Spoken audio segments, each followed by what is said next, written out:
Yebaba uturi yebabe. Jina ni Senyange Josue. Leo tunakuwa shambani, tumekuja kuvuna birahi ambao tulipandaka kwa mwezi ya 7.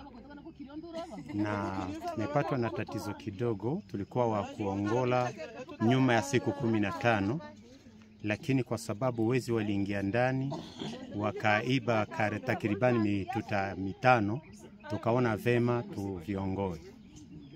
Na hii inakuwa muda mzuri, muda mwafaka wa kuongoa kwa wale wote ambao walipanda kwa mwezi ya 7 kupanda mwezi ya 8. Hivi sisi tunafungua rasmi muda wa kuongoa na tunaendelesha hii mwezi ya 10 yote ya 11 itakuwa mwezi mzuri kabisa kwa kuongoa birahi ambao vilipandiwa kwa mwezi ya 7 na mwezi ya 8. Kwa hakika kwa siku zilizo mbele tangia mwezi wa 11 kilo itashuka kidogo, kwa sababu huku Nyiragongo tumelima zaidi, tumelima tukiwa wengi, na tunaona kabisa tunaweza pata mavuno iliyo bora. Tumikisha wamama kwa sababu wamama ni mashabiki katika kuongoa birahi, na lakini munakuwa pia wababa ambao wametusaidia kubeba na kushindilia. Tukupendelea tutumikishe wamama zaidi kuliko wababa, ila wamama kwa kuongola wanakuwa haraka.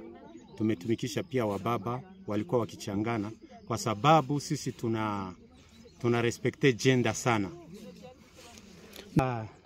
Tunapendekeza kama tunaweza tosha takribani toni 6, na kwa uhakika kuna faida.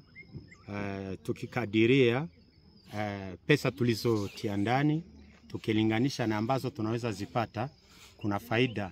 Ndio maana tunawalika watu wote kwa kupiganisha njaa wajikazi, wafanye mulimo, wasikae, wasiache mashamba ibakie vile bila kulimiwa. Na tunaalika watu wote na wafadhili ili waweze kutusapoti kwa kufanya mulimo ili njaa ipungue katika mtaa wetu wa Nyiragongo.